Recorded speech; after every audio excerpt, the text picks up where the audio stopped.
8 bizarre unsolved mysteries that happened on Thanksgiving.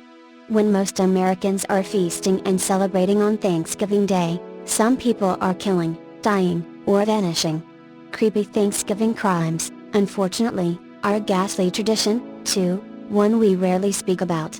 But disappearances on Thanksgiving and other unsolved Thanksgiving mysteries can make for interesting dinner conversation to distract from the usual chatter about sports, or drunken uncle rants about politics and religion.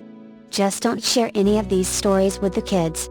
Except maybe the D.B. Cooper one, because it has all the components of a good folktale. 1. Bethlehem Bar. The woman stood alone at about 8:30 a.m. on November 23, 1977, at a Port Authority transit stop in Wilkinsburg, waiting for the bus that would take her to her job in downtown Pittsburgh.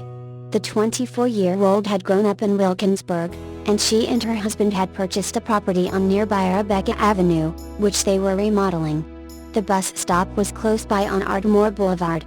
As she waited in the chilly November air, a motorist pulled his car off the street, partially into an alley and onto the paved area of an auto repair garage, right next to her. To the best of my recollection, the woman said, during an interview last week, he made a suggestion I did not appreciate. Something about the man instinctually heightened the woman's sense of danger. When she threatened to call the police, he made a U-turn on Ardmore Boulevard, and headed back toward the Parkway East. In 1977, there weren't personal cell phones, so carrying out her threat would have required making her way quickly to a nearby business, Homewood Johnston Elementary School, which was across the street. She did not report the incident to police after he left. But what the woman did do was to write down the red and white Ohio license plate number, and note that he was driving a blue car.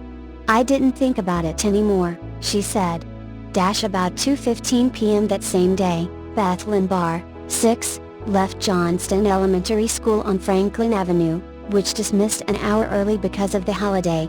She crossed the street with classmates, and began the 2/5 of a mile walk alone to her Princeton Boulevard home, heading up Ardmore Boulevard in the direction of the TV studios, past the bus stop where the man had approached the woman hours before. Beth turned left onto Marlborough Avenue, then immediately right onto Tramore Avenue. There, according to a witness, a man carried a schoolgirl fitting Beth's description into a dull blue sedan with red and white license plates. That was the last time anyone saw her. Beth's father, Charles, was a Wilkinsburg policeman. The police force sprang into action when she didn't come home from school. That evening, Wilkinsburg police knocked on the woman's Rebecca Avenue door, as they canvassed the neighborhoods around the school.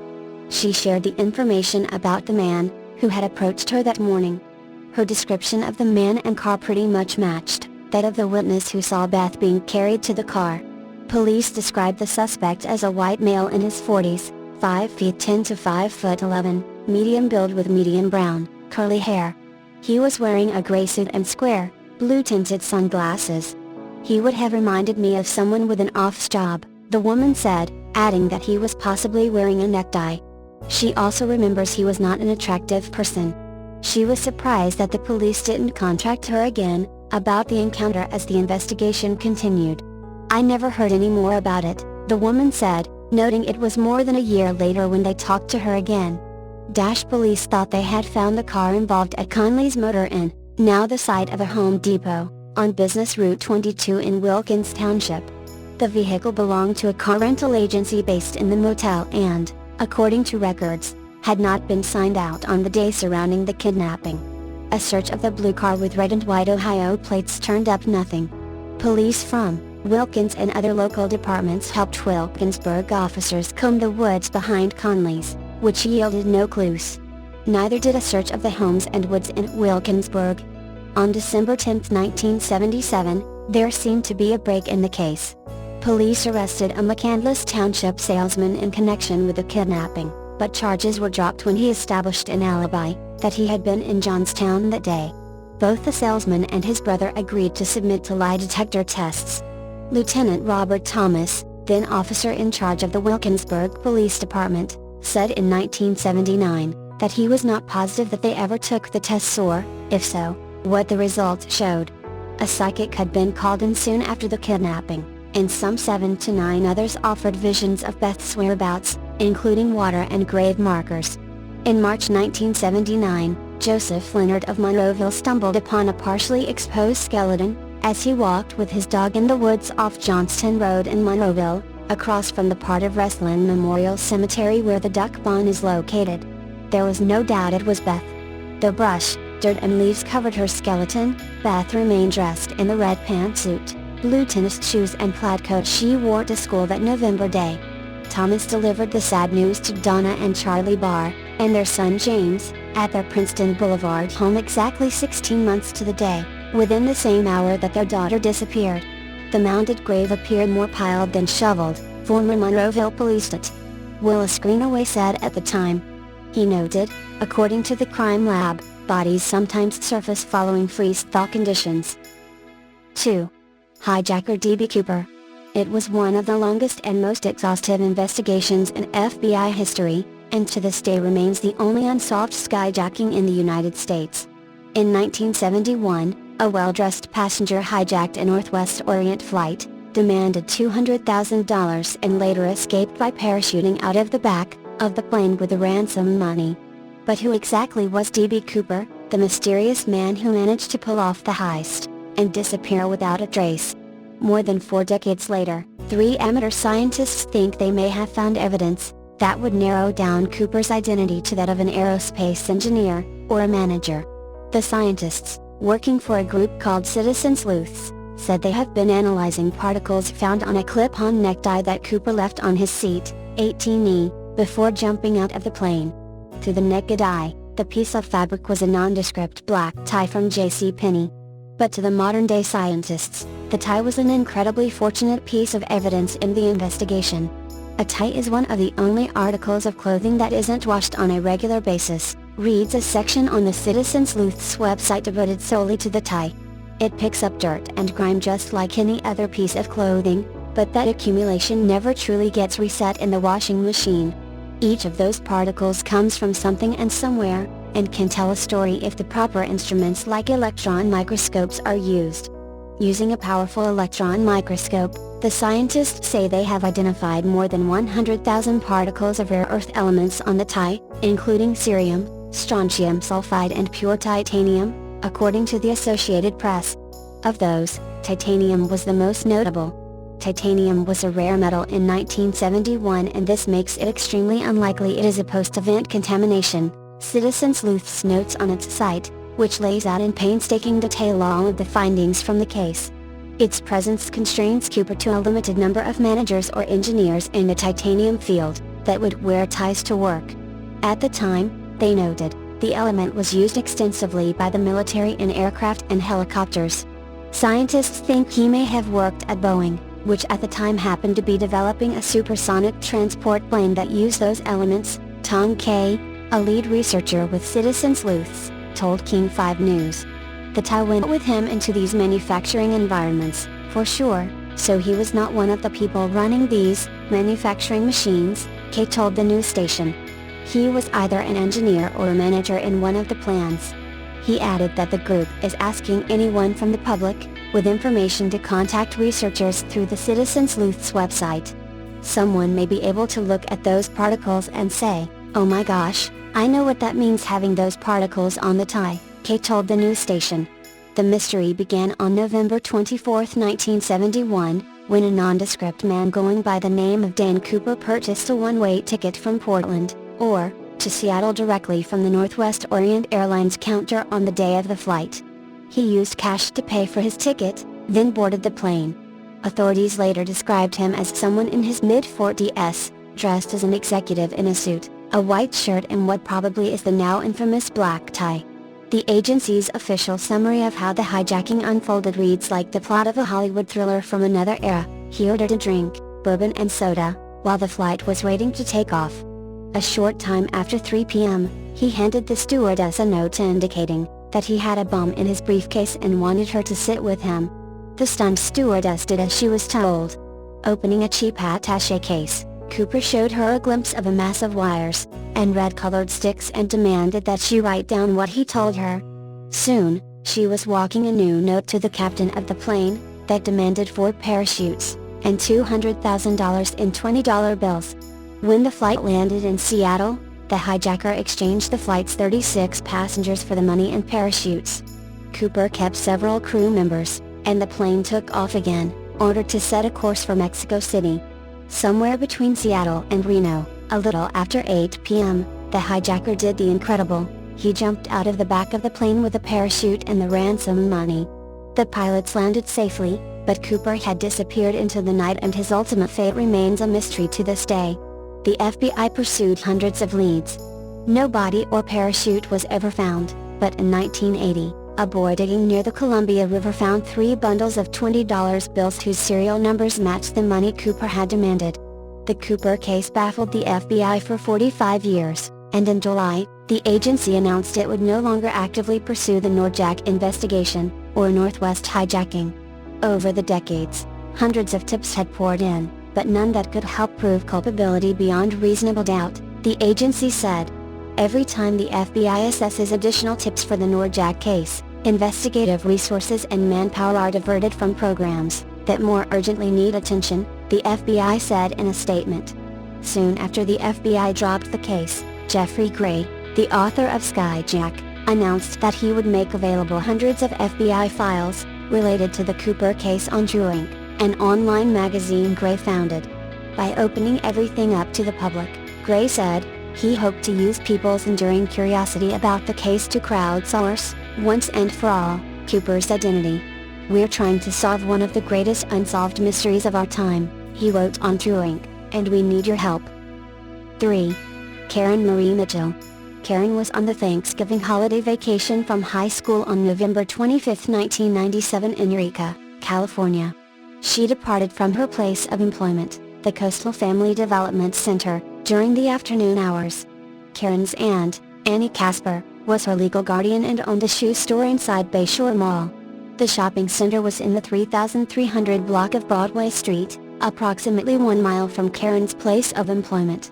She briefly visited her aunt's business before departing from the mall at approximately 2:45 p.m. Karen was last seen walking towards West Sonoma Street shortly afterwards. She has never been heard from again.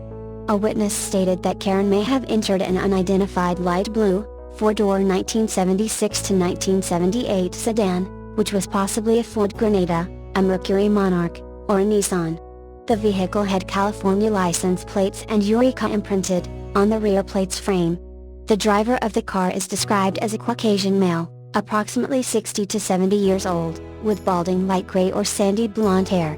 The unidentified man had green or gray eyes and a large-sized nose that appeared to have been previously broken. He had a small build and wore eyeglasses. The driver was wearing a long-sleeved button-down light blue shirt. Sketches of both the driver and vehicle are posted below this case summary. The driver is wanted for questioning as a possible witness in Karen's case. The witness claimed that the car pulled across Broadway Street and nearly hit him before stopping for a girl matching Karen's description. Authorities identified a vehicle similar to the car reported by the witness shortly after Karen vanished. The owner passed a polygraph exam and was cleared of any potential involvement in her case. Confessed murderer Wayne Adam Ford, who killed several women in California during the 1990s, denied any involvement in Karen's disappearance. His photo is posted below this case summary. Ford turned himself into authorities 1 year after Karen vanished. He has never been charged in connection with her case. His photo is posted below this case summary. Robert Durst apparently visited Casper's store several times in March 1998, 4 months after Karen disappeared, and he resembles the sketch of the man wanted for questioning in Karen's case. His photo is posted below this case summary. Robert's first wife, Kathleen Durst, disappeared from New York in 1982. Her case remains unsolved and Robert is considered the prime suspect, although he has never been charged in connection with her case. Robert was charged with the 2001 Texas homicide of Morris Black. He claimed he murdered Black in self-defense, and was acquitted in 2003. In 2015, he was charged with murder in the 2000 shooting death of Susan Berman. Investigators looked into the possibility that Robert was in the Eureka area at the time of Karen's disappearance, but he has never been charged with any involvement. They've ruled him out as a suspect in the 1997 disappearance of Kristen Moday Ferry from San Francisco, but he's being looked at in the 1971 disappearance of Lynn Schultz from Middlebury, Vermont. Robert and Kathleen owned a health food store in Middlebury at the time of Schultz's disappearance. Karen's parents divorced not long after she was born, and her mother raised her and her brother alone. Karen moved in with her aunt and uncle when she was 13. She had liberal views in 1997, and was passionate about politics, the environment and children. She was a good student, and within a semester of graduating high school by the time of her disappearance, she planned to attend Humboldt State University, and possibly study law or political science. Her case remains unsolved. 4. The Smiley Face Killer. A string of drownings by Midwestern, college-aged males led many to believe an organized group of killers were taking out their victims one by one. Is a shadowy but organized cabal of serial killers responsible for murdering 40 or so drunken white college-aged males, and then dumping their cadavers in waterways to wash away the physical evidence? And are these demented and demonic bastards taunting police by drawing smiley faces near where they send the bodies to a watery grave? Should we, as Americans generally, but more specifically the drunken white college-aged males among us, be very, very afraid? Or is the smiley face killer's theory simply some implausibly grandiose delusion concocted by a pair of attention-starved former police detectives who've woven a fairy tale around what most experts insist is a string of accidental and unrelated drownings? In other words, is the theory for real? Or just really dumb? Either way, it is stubbornly persistent. It won't die, no matter how many people try to kill it. In 2008, retired New York police detectives Frank Gannon and Anthony Duarte went public with what many have dismissed as a cockamamie theory. They claimed that starting around 1997, and stretching across 11 states from New York to Minnesota, more than 36 waterlogged corpses that had been dredged from rivers and lakes and ponds shared too many similarities for it all to be coincidental. Almost without exception, victims were white, college-aged males whom Gannon and Duarte described as athletic, good-looking, and academically successful. They theorized that the perpetrator was possibly clumsy, ugly, and dumb, and therefore motivated by envy. The victims all been spotted at local bars or parties getting drunk on the evening they disappeared. In at least a dozen cases, smiley faces were found painted near where the detectives determined the bodies had been dropped in the water. Nearly all of these alleged drowning victims were discovered in frigid northern climates during the winter months, a ball-shrinking climatic scenario in which even the drunkest of frat dude bros might hesitate to wander near a body of water, yet there was no discernibly similar pattern of alcohol-related drownings in the much warmer southern states, even in summertime. Since some of the disappearances occurred on the same night in different states, the detectives concluded that a well-structured organization of killers was responsible. Nearly all of the alleged smiley face murder cases are still classified as accidental drownings. But at least 2 of them were eventually determined to be homicides. 21-year-old Patrick McNeil was last spotted drinking with friends at Manhattan's Dapper Dog Bar one night in February of 1997. His corpse was dragged out of the East River 2 months later and 12 miles away. He was found floating in the water face up, which is extremely rare for drowning victims. An autopsy revealed ligature marks around his neck. His groin area, skip this part if you're easily nauseated, showed housefly larvae that had to have been laid on his body indoors and under warm conditions. In other words, McNeil was dead before he ever hit the water. And although he'd been missing for 2 months when his body was found, the absence of what's known as skin slippage under his feet indicated he'd been in the water for less than a day. On Halloween night 2002, 21-year-old University of Minnesota student Chris Jenkins was last seen being kicked out of a Minneapolis bar. 4 months later, his body was found encased in ice in the Mississippi River, face up with his hands folded across his chest. Again, not the typical position for a drowning victim. Despite its glimmering sheen of wackiness, some experts support the smiley face theory. According to forensic pathologist Dr. Cyril Wecht, the statistics are so stacked against this number of men, young men, Caucasian males, found in bodies of water in that cluster of states, within that period of time that it's almost mathematically impossible for these incidents to be unrelated. Professor Lee Gilbertson, a nationally acclaimed criminologist from Minnesota's St. Cloud State University, originally dismissed the theory as an urban legend. After scrutinizing the evidence, though, he unabashedly declared that the Smiley Face Killers were a real nationwide organization that revels in killing young men. Despite such support, Gannon, Duarte, and their goofy little theory have legions of critics. Criminal profiler Pat Brown calls the theory ludicrous, absolutely insane, and notes that smiley faces are one of the most common forms of graffiti. It's not an unusual symbol. If you look in an area 5 miles square, I bet you could find a smiley face. In 2008, the FBI issued a press release claiming that we have not developed any evidence to support links between these tragic deaths or any evidence substantiating the theory that these deaths are the work of a serial killer or killers. The vast majority of these instances appear to be alcohol-related drownings.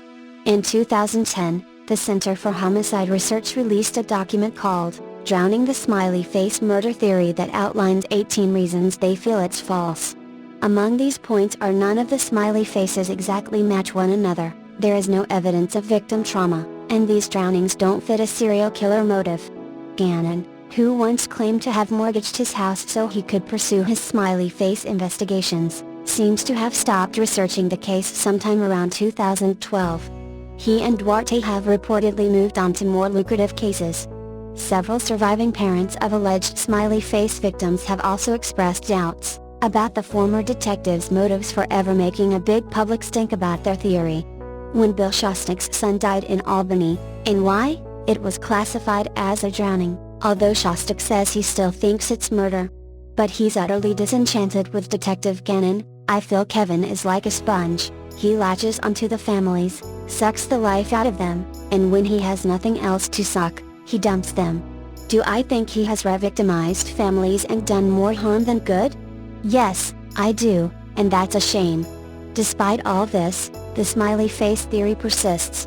It was invoked after the 2012 disappearance of a Northwestern University student, whose floating corpse was found near smiley face graffiti on a tree.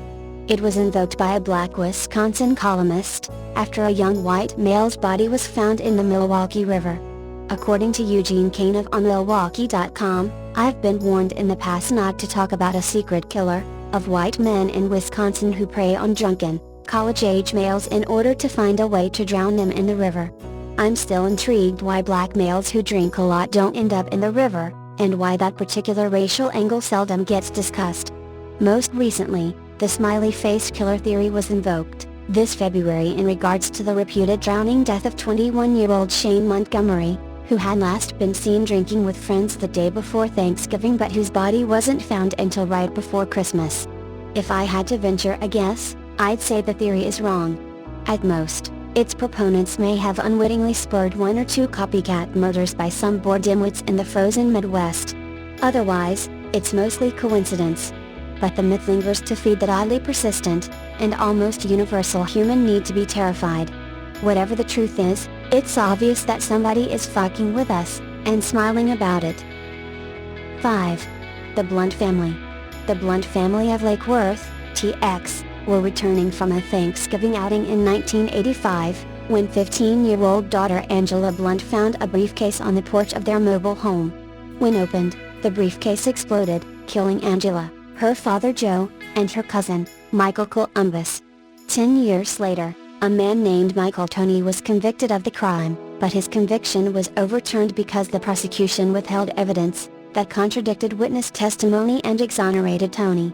Since he arrived on Texas death row in 1999, Michael Roy Tony has proclaimed his innocence to anyone he thought might listen. His relentless campaign of correspondence has targeted reporters, prosecutors, jurors and relatives of the 3 people he was convicted of killing in the 1985 Thanksgiving Day bombing of a Lake Worth trailer. He tried to sell tickets to his execution on eBay, a ploy, he said, to draw attention to his case. "I've been screaming that I'm innocent this entire time," he said December 3rd from inside a small, sealed compartment where death row inmates meet with visitors. 9.5 years later, he has everyone's attention. Last week, the Texas Court of Criminal Appeals overturned Tony's capital murder conviction, because Tarrant County prosecutors withheld evidence favorable to his defense. Among the 14 documents were records that cast doubt on the testimony of 2 key witnesses against him. The Tarrant County District Attorney's Office is weighing whether to retry the 23-year-old case. An official said last week that the office intends to, but that it has not made a final decision. Tony's defense team alleges that his conviction was the product of the manipulation and intimidation of witnesses during the investigation, and prosecutorial misconduct in the courtroom. At the time of Tony's arrest, they say, the case was the longest-running unsolved bombing investigation in the U.S. I think a task force was formed to solve this, and was clearly motivated to get someone, said Rebecca Bauer-Kahan, one of Tony's attorneys. Mike Parrish, the lead prosecutor in the first trial, left the district attorney's office this year. He recently declined a request for an interview, saying he could not comment on a pending case. Officials with the district attorney's office have denied that they knowingly sponsored false or misleading testimony, and say their opinion on Tony's guilt has not changed. "We still think he is the man that committed the offense," said Chuck Mallon, chief of the appellate division. Relatives of the victims are equally unswayed by the new evidence. "I know that Michael Tony is as guilty as he can be," said Susan Blount, whose husband and 15-year-old daughter died. "He is squirming and trying to get out of it because he never wants to admit it. He never will." Blunt's sister, Lynn Wright, whose son died, said, "He is guilty 100%. He did it no matter what is coming out, or what his attorneys say was lacking in evidence or wasn't turned over. No physical evidence connects Tony to the bombing." Tony, who was 19 when it occurred, was convicted on the testimony of his ex-wife and a former best friend. His lawyers say one need only look at the recent string of exonerations in Dallas County for proof that eyewitness testimony can lead to false convictions. "Most people think if you're convicted, you must have done it," said Tony, now 42. "But the system relies on people. People are fallible. People have a tendency not to tell the truth." An angry, violent bomb. November 28, 1985, was Thanksgiving Day, the last day Blount's family was whole. "Every year, you kind of go through it again in your mind," she said. "You miss the people who are missing from your family every time you sit down to dinner or play a game." It was a cold day, the temperature topped out at 42. The Dallas Cowboys, behind Danny White's 4 touchdown passes, beat the St. Louis Cardinals 35-17. In their rented trailer in the Hilltop Mobile Home Park, Susan Blount shared an afternoon holiday feast with her husband, Joe Blount, 44, daughter, Angela, 15, son, Robert, 14, and her nephew Michael Columbus, 18, who was visiting from Oklahoma. That evening, Susan took a nap. Around 9 p.m., Joe and the kids went to a nearby convenience store for snacks. While they were gone, Susan heard a knock at the front door. She did not get up to answer it. When Joe, a mechanic, and the children returned about 20 minutes later, they saw a briefcase on the front porch. Angela, imagining it full of treasures, brought it inside and opened it, her brother later testified. Robert heard a click, the sound of a Victor mousetrap triggering a bomb consisting of 2 galvanized metal pipes filled with smokeless gunpowder, gasoline in a glass container, a model rocket motor and a 9-volt battery. The FBI later characterized it as an angry, violent bomb intended to kill whoever opened the briefcase. Angela, Joe and Michael died almost instantly. Robert was blown through a doorway. The heat melted his shoes into his feet, Susan said. Robert survived, but with scars on his face, back, stomach and legs. Susan escaped unharmed. Later, after Tony was convicted, Susan and Robert moved to the West Coast. "If someone from church left something on our doorstep for us, I would be terrified," she said. "If a car was behind us, we would turn down a different street to get home. We didn't know why somebody did that to us." A cold case for 12 years. Authorities didn't know why either. There seemed to be no sensible reason why the Blount family would be targeted. A man who lived in a trailer across from the Blounts was involved in drugs and weapons sales. He later told investigators that he believed that the bomb was meant to be left outside his home. Authorities investigated an Israel businessman, who had been arrested for selling a briefcase bomb to undercover agents, with the Bureau of Alcohol, Tobacco and Firearms. They investigated a 15-year-old named Michael Huff, who some people said had bragged about the bombing. Both suspects passed lie detector tests. Years passed. In 1996, what became known as the Blount Task Force, a multi-jurisdictional team of investigators led by the ATF, was formed. But the case remained cold, until summer 1997, when a prisoner in the Parker County Jail brought Michael Toney to the task force's attention. It was the first time anyone working the case had heard his name. 6. Rapper Soulja Slim. New Orleans-based rapper Soulja Slim, whose real name was James Tapp, was on the verge of mega fame when his life was cut short by a gunman on Thanksgiving Eve, 2003. Though a suspect was arrested, who claimed he'd been hired to kill Tapp for $10,000, the case was dropped due to a lack of witnesses. Tapp's murder remains officially unsolved, including the identity of the person who hired the alleged hitman. Soulja Slim's song Slow Motion, a collaboration with Juvenile, became a Billboard #1 hit 6 months later. When homicide detectives gathered early Saturday on a blighted Gentilly Street, and tended to the city's latest victim, they found a familiar face. There in the 3500 block of Hamburg Street lay Gerald Smith, 29, dead of gunshot wounds to his head and chest. During the past decade, Smith bedeviled the knocked like perhaps no other accused criminal. Time and again, prosecutors and police tied him to violent crimes, locked him up and prepared a case, only for it to fall apart. Police alleged in 2003 he was paid $10,000 to fatally shoot renowned local rapper Soulja Slim, born James Tapp. Witnesses wouldn't come forward, and the case was dropped. That same year, cops claimed Smith killed Spencer Smith Jr. again. Witnesses wouldn't come forward, and the case was dropped. In 2007, Smith was jailed in the killing of 24-year-old Mandel Duplessis. Smith was also jailed that year in the killing of Terry Brock. Again, no witnesses, no case. There would be other arrests, guns, drugs, trespassing. They would have similar fates. Smith, meanwhile, became a poster boy for the fecklessness of the city's criminal justice system. He garnered notoriety in national news outlets. In court, he was soft-spoken but assured, carrying himself with ease even as he faced a potential lifetime behind bars.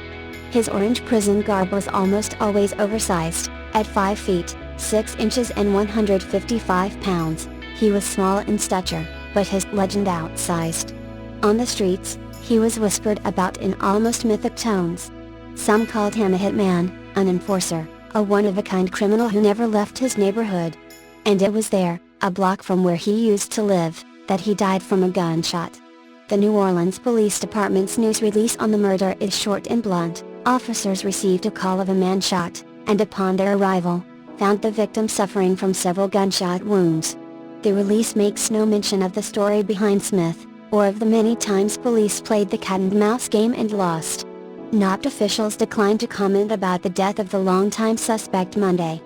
The department has released no details on a possible motive, or suspect in Smith's killing. Smith had been in and out of jail since at least 1998, though he garnered few convictions as an adult. One of the rare cases that didn't evaporate was a 1998 conviction, for attempted possession of a firearm, while in possession of narcotics. A judge sentenced him to 5 years in prison, but then allowed Smith to complete GED and a local boot camp program while on probation. He had 4 separate cases hanging over his head when he died. His most recent arrest was June 26, when police allegedly caught him with a gun and a bag of marijuana. He was scheduled to appear in court later this week for arraignment. If history is any guide, Smith probably would have pleaded not guilty. 7. Nancy Bergesen. Nancy Bergesen's best friend and 2 of her co-workers, from the Federal Public Defender's Office spoke out Wednesday, sharing their dismay about the unsolved November 24, 2009, violent death of their friend. "Our office is in such pain over this case," said Lisa Hay, an assistant federal public defender in the Portland office. "We cannot understand why someone would kill Nancy." Bergesen, a 57-year-old assistant federal public defender known for her independent spirit and deep commitment to work, was found November 24, 2009, lying face down in the dining room of her Southwest Portland home. A girl who stopped by daily to walk her golden retriever, saw her through a front window and alerted a neighbor. Portland patrol officers were called to the home in the 4100 block, of Southwest Hamilton Street about 3 p.m. that day. Then a police forensic criminalist and a deputy medical examiner went to the home. The deputy medical examiner thought it was a natural death, and Bergesen's body was removed from the home.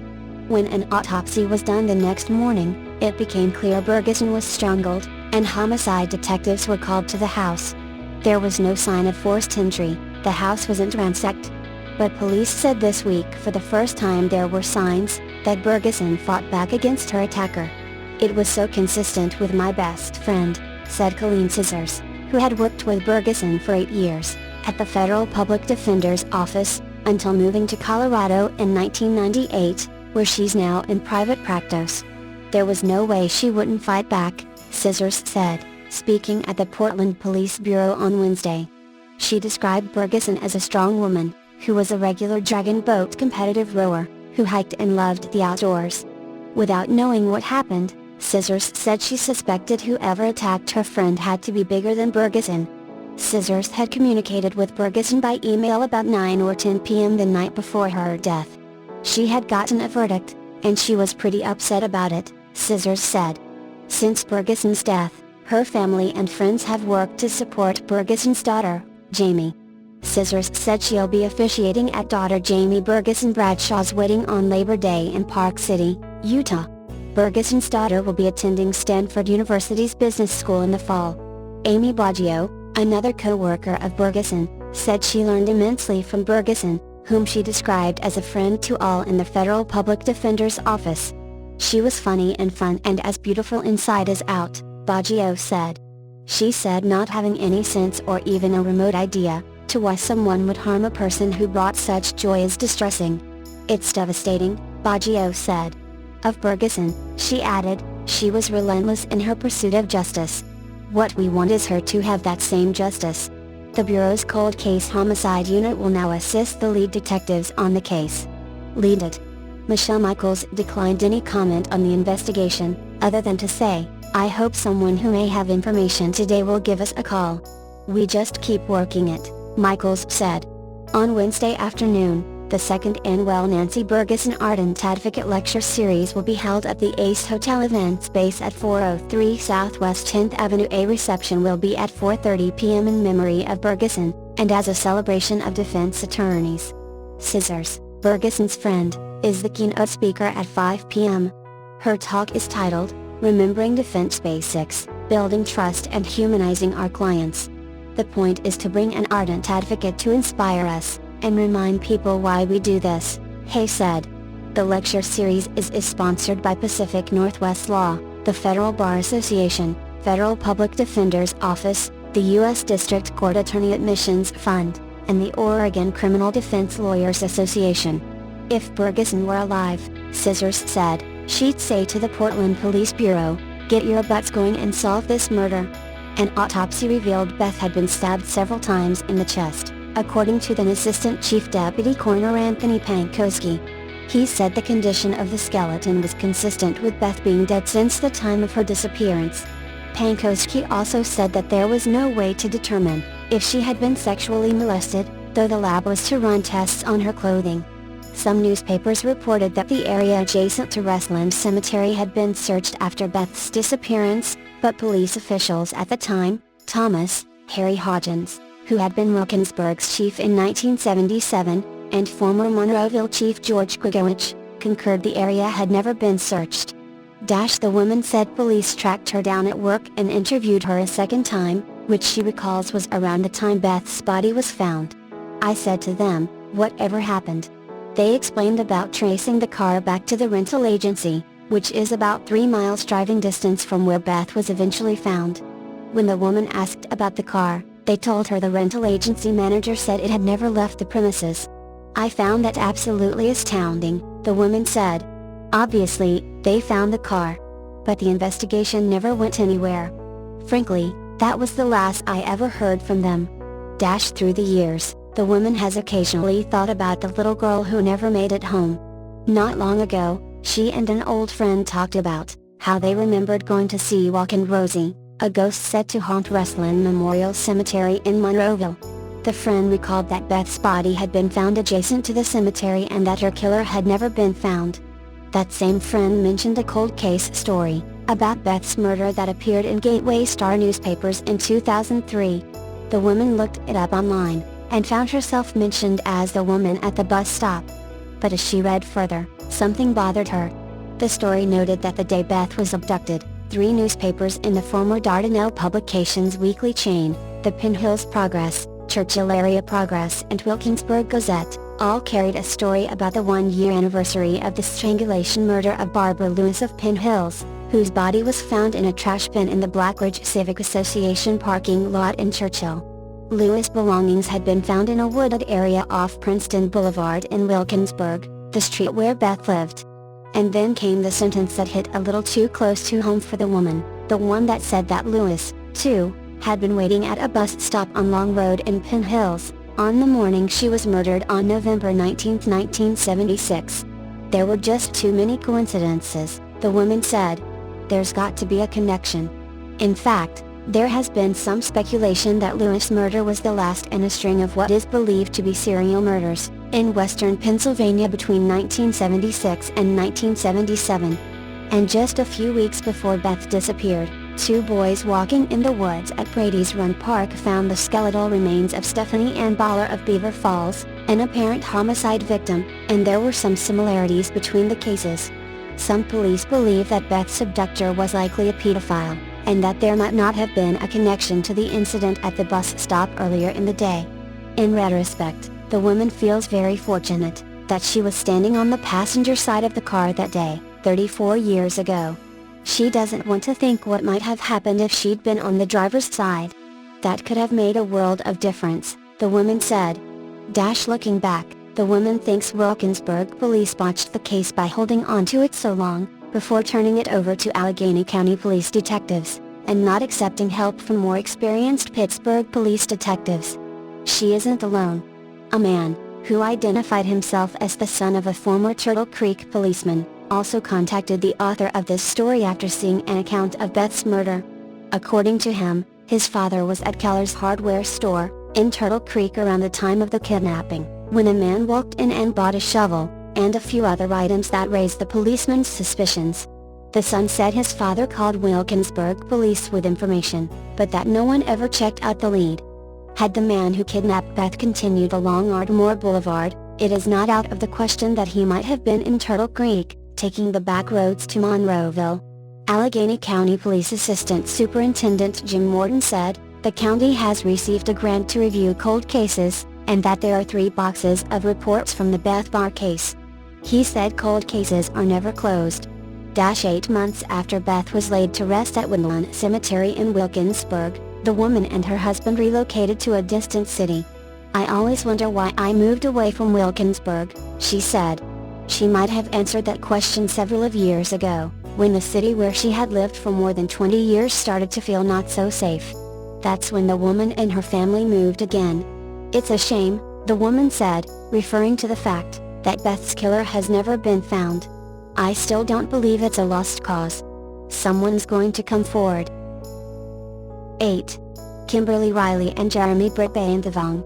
It was shortly after 10 p.m. on a Thanksgiving night when a shooter took aim through closed curtains.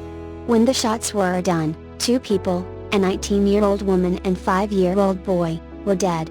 Nearly 8 years later, Tacoma police aren't much closer to solving the crime, and need the public's help to arrest the person who killed Kimberly Riley and Jeremy Britt Bandavong. His case is featured this weekend on Washington's Most Wanted, the Q13 Fox show that has helped capture nearly 100 fugitives. Former Louisiana Reserve Police officer, and current Q13 Fox weather forecaster Perella Lewis, spoke with case investigators. The 2002 incident happened at a home on South 75th Street in Tacoma. The female who's deceased, her brother was friends of the family and he invited her down for Thanksgiving gathering, Tacoma Detective Brian Vold told Lewis.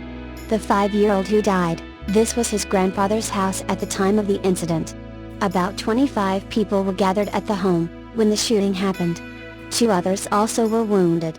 Witnesses saw a lone subject with dark hair and a puffy jacket run away from the window and run around to the corner of the house southbound on L Street, Vold told Lewis.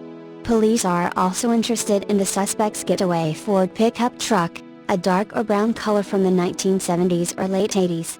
It had a white canopy with white letters on the tailgate. What's most troubling about this is they didn't care who they shot as long as they sent the message, Volt told Q13 Fox. They shot 4 innocent people who have no criminal background, no trouble in their life, they were just seated at the wrong place at the wrong time. The families of Riley and Britt Bainthevong are offering a $25,000 reward for information leading to the arrest and indictment of the killer.